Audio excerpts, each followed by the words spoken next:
Ce qui suit est la transcription d'un échange entre Mathias de Stefano, désigné ici comme moi, et son soi supérieur désigné comme je suis. Dans cette capsule, la voix masculine incarnera le moi, tandis que la voix féminine représentera le je suis. Cette conversation intitulée Combat a été réalisée le 16 avril 2021. Tu m'avais dit que tu m'apprendrais à me battre. Bon, je suis prêt. Bien, dis-moi, quel est le combat le plus insignifiant de ta vie? Je sais pas. Tu devrais le savoir, Pourquoi? parce que c'est la base des grandes batailles que tu devras mener. Eh bien, c'est juste que je ne suis pas quelqu'un d'agressif. Je ne consacre pas mon énergie à me battre tous les jours. J'essaie de me dire qu'il n'est pas nécessaire de se battre pour les choses. Qui a dit qu'il fallait se battre ou être agressif pour lutter? Ah, ce n'est pas la même chose? J'ai toujours dit que ça me semblait un peu absurde de dire battons-nous pour la paix ou guerriers de la lumière, parce que ce sont des antithèses en soi, n'est-ce pas? Oui, elle le sent, mais cela n'implique pas qu'elles ne soient pas des vérités possibles, ou des vérités dont tu as besoin pour vivre. Écoute, nous devons clarifier quelque chose de très important sur ce chemin de la conscience, à savoir où tu veux aller sur ce chemin. Dans quel sens? Exactement, dans quel sens, dans quelle direction? Les réponses à ce dont nous parlons aujourd'hui n'ont probablement rien à voir avec les attentes de certaines personnes. Et cela n'est pas dû au fait que ce soit vrai ou non, mais à la direction qu'elles prennent sur ce chemin. Les personnes qui recherchent l'évolution de la Terre, de l'humain, de la société, doivent comprendre les fondements de la lutte pour atteindre leurs objectifs. Les personnes qui aspirent à l'illumination, à trouver la paix absolue, à s'étendre vers le cosmos au-delà de l'humain et du terrestre, doivent alors apprendre à abandonner la lutte comme moyen, même si pour y parvenir, elles devront traverser une bataille, Laquelle? celle du monde intérieur. On pourrait dire que, en tant qu'humain, tu as deux chemins. Si tu souhaites œuvrer pour le monde qui t'entoure, ici et maintenant, tu dois apprendre ce qu'implique la lutte dans le monde extérieur. Mais si tu cherches à t'élever, à sortir d'ici, à t'illuminer, alors le champ de bataille sera le monde intérieur. On se bat à l'extérieur pour être ici, on se bat à l'intérieur pour partir d'ici. Mais si la lutte implique une bataille, alors me dis-tu que la polarité, l'opposition, la confrontation sont nécessaires? Comment la guerre, la bagarre, peuvent-elles être une forme de chemin spirituel? Pour approfondir ce thème, nous devrons comprendre l'origine des mots que nous utiliserons. Lucha n'a rien à voir avec pelea. Pelear, tant en espagnol qu'en anglais fight, vient du mot indo-européen pec, qui signifie cheveux, se coiffer. On appelle ainsi cette forme d'agression car elle est liée aux accès de rage où les gens s'attrapaient par les cheveux et se tiraient la tête. Pelear, c'est littéralement s'attraper par les cheveux. Les bagarres sont une réaction inconsciente et animale, fondée sur l'agressivité innée liée à la dispute de territoire ou à la reproduction. Agression est un mot étrange qui décrit le fait de se diriger vers un lieu, d'avancer sur quelque chose, non pas comme le résultat d'une réaction, mais par une impulsion interne de nature hostile. Il vient de ad, vers, et gressus, marche, marcher. C'est donc l'acte d'avancer vers l'autre. Son contraire serait la régression, qui consisterait à revenir sur le chemin parcouru ou sur la marche effectuée, ce qui a donné en anglais le mot regretter, to regret. Le terme hostile fait référence à ce qui vient de l'extérieur, c'est-à-dire à l'étranger. Issu du monde indo-européen, gos, il désigne ceux qui viennent de l'extérieur et sont accueillis dans un lieu, d'où des mots tels que hôpital, hôtel, auberge, hôte, hospitalier. Bien que les étrangers n'aient pas toujours été bien accueillis, car il impliquait parfois des conflits, des guerres, et qu'ils étaient donc considérés comme hostilis, dérivé de hostis, strictement lié à celui qui vient de l'extérieur et attaque un peuple, un groupe, une nation. Waouh, c'est fou de voir tout ça sous cet angle. Ça change beaucoup de choses. Alors, que signifie lucha? Lucha, en français lutter, vient du mot latin luctari, qui provient lui-même de l'indo-européen lug, qui signifie tourner, se plier. En anglais, la définition serait struggle, qui fait référence étymologiquement au fait de trébucher. Contrairement aux langues latines, cela implique ce qui est rigide et qui se brise, et donc la nécessité de se plier pour continuer. Cette même étymologie latine a donné un mot fondamental, qui s'est étendu à deux concepts très différents, mais liés aux deux fondements de l'inconscient animal, la reproduction et la défense. Lesquels? Tout d'abord, le mot issu de leg, que tu connais aujourd'hui sous le nom de luxation. La séparation de deux os par une force brusque. Oui, cette force évoque le fait de tourner, de tordre, de plier, ce qui permet également de comprendre son lien avec la racine de quelque chose de laxo, lâche, faible, qui peut se plier facilement. C'est ainsi que naissent les mots qui définissent les fondements de notre esprit animal. Luxus, luxure, lux et luctus, lutte. Luxus en référence à la sexualité et luctus en référence à la survie et à la défense. Et tu imagines pourquoi? Eh bien, en réfléchissant un peu de manière sexuelle, je comprends pourquoi il faut être souple dans la luxure. Et tu as raison, la souplesse est fondamentale dans l'acte sexuel, mais aussi dans le combat. Pour les premiers humains, l'apparence extérieure d'un acte sexuel et d'un acte de défense se ressemblaient exactement, comme une situation tordue, où les corps se roulaient avec souplesse, en sueur, en criant, en mordant.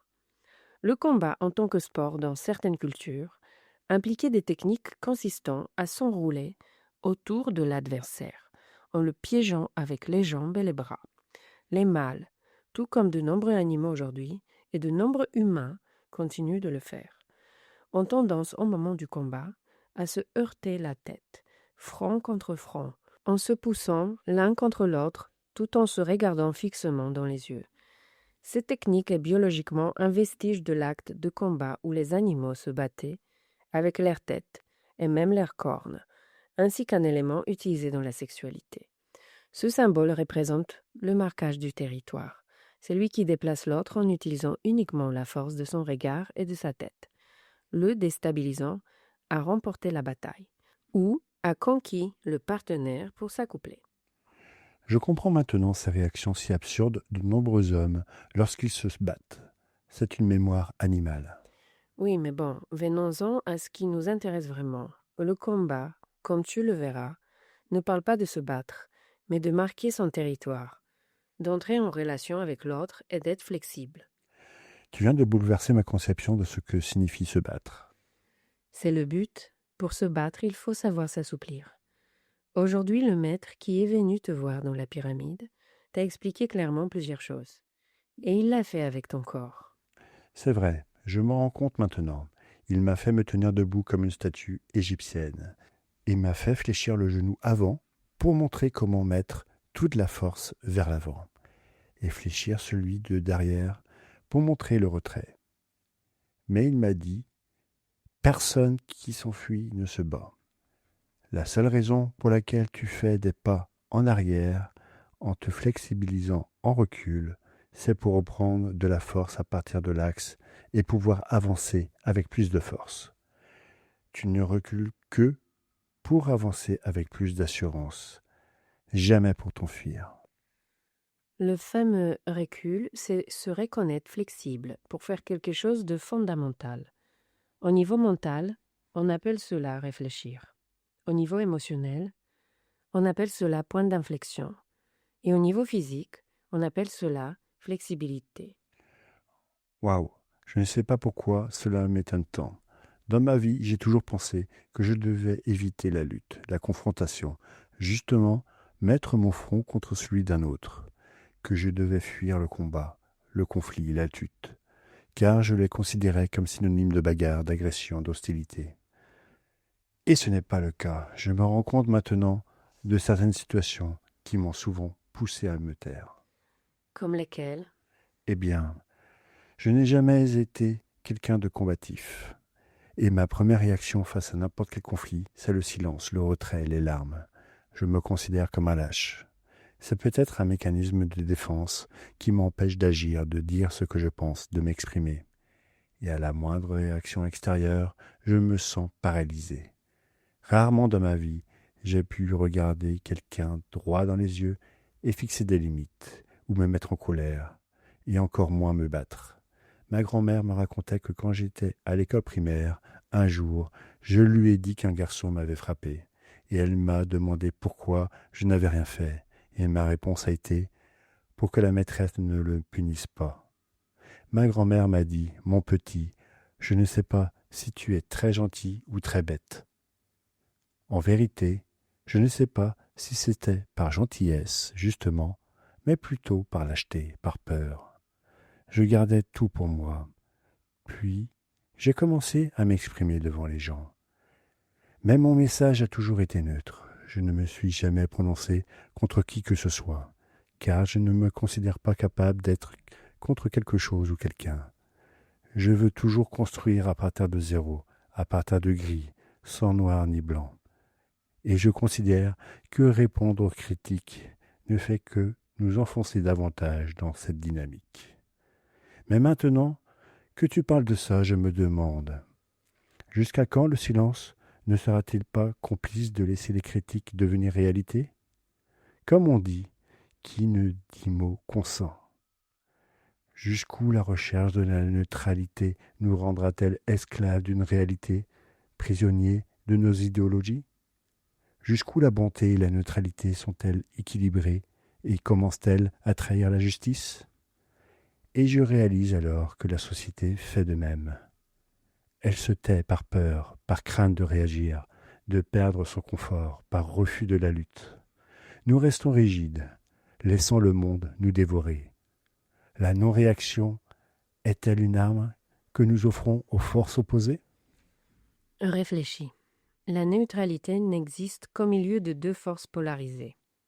L'harmonie n'est possible que dans la danse entre le positif et le négatif. Ce que tu cherches à accomplir dans la vie en devenant un homme gris, un homme cohérent, l'axe, ne te dispense pas de la lutte, mais en fait le centre. Car pour rester sur l'axe, celui-ci doit être flexible. La colonne vertébrale est composée de 33 vertèbres dès ta naissance, c'est-à-dire que l'axe de ton être, qui soutient ce que tu es, n'est capable d'accomplir sa mission qu'en étant 33 fois flexible. Réfléchis.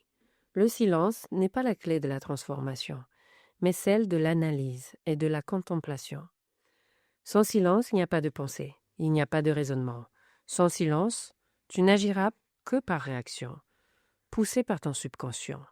Ainsi, la parole est libération, elle est lâcher-prise, elle est transformation. Le tournant, c'est cet instant où tu t'es posé la question. Tu es prisonnier de tes croyances sur ce que tu dois être. Pour pouvoir transformer le monde, tu dois affronter les schémas rigides du monde, et cela ne servira à rien que tu deviennes l'un d'entre eux. Transcender la peur de ce que tu diras, c'est la clé de ton combat. Ce qui m'arrive, c'est que chaque fois que j'exprime une opinion sur la transformation du monde extérieur, des millions d'options s'opposent les unes aux autres et les conflits commencent. Et je ne suis pas venu pour remettre en question. Je suis venu pour construire. Je ne veux pas consacrer la moindre énergie à lutter pour défendre mes idées. Alors je me tais. Est-ce mal? Ce n'est pas mal, c'est un choix. Mais laisse-moi te montrer quelque chose. Ton chemin est baigné de lumière. Et c'est pourquoi ton parcours s'écrit dans la neutralité et le silence, où la lutte est inutile. Ton véritable chemin, c'est celui de l'être qui cherche le cosmos. Et c'est pourquoi tu vis naturellement, dans le non-conflit, en proposant plutôt qu'en démolissant. Cependant, c'est ce que tu es venu, enseigner, éduquer. Mais ce n'est pas ta mission. Cela vit déjà en toi. Mais ta tâche est contraire.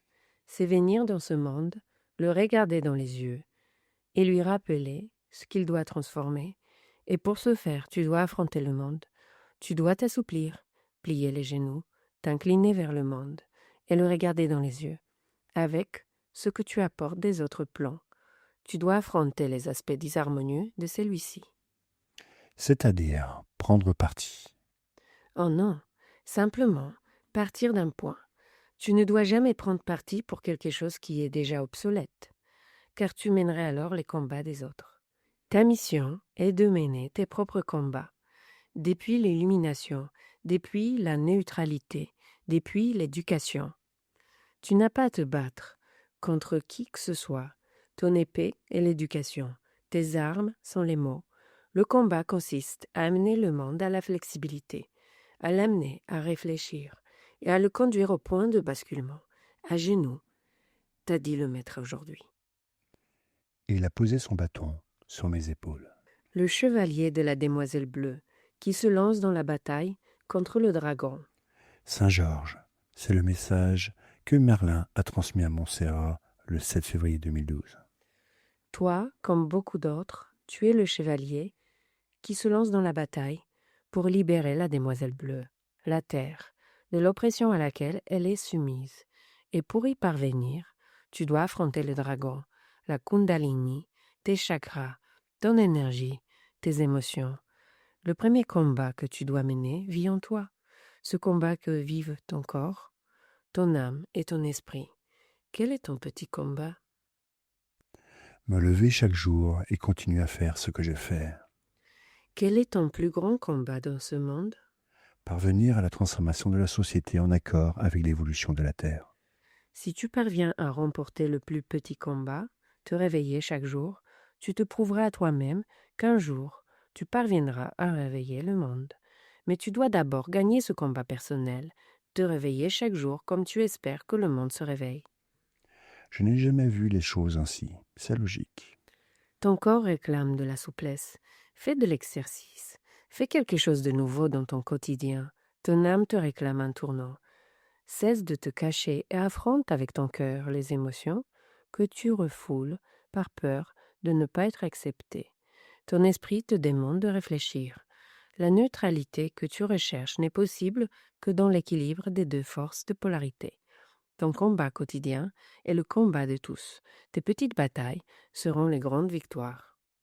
Alors je dois apprendre à réagir, à prendre parti, à ne pas me taire face aux injustices, ou aux paroles, ou actes déplacés.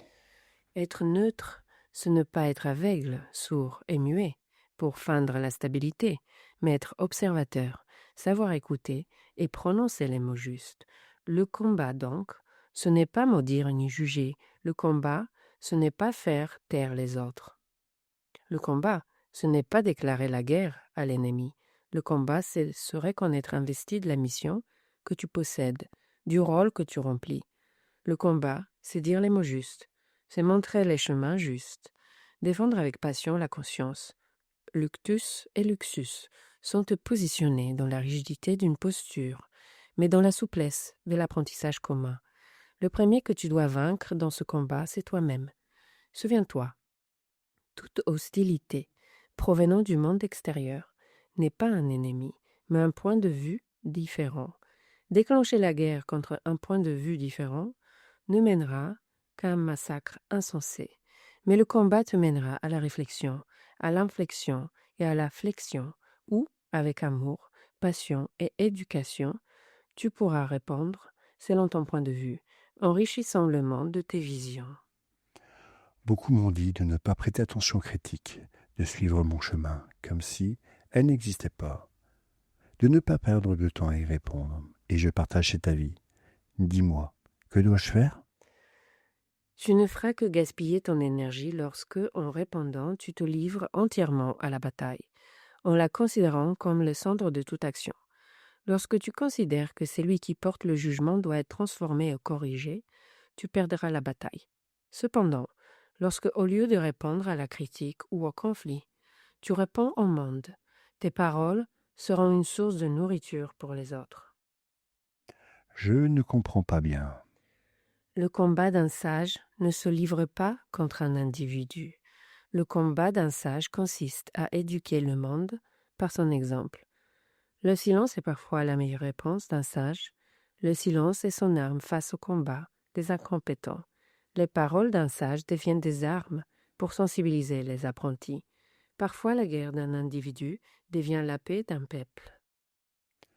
Tu veux dire par là que, face à des jugements, des critiques, des réponses ou des conflits, il faut répondre par l'éducation et l'enseignement, mais ne pas perdre de temps à convaincre l'adversaire, mais plutôt à éduquer ceux qui écoutent.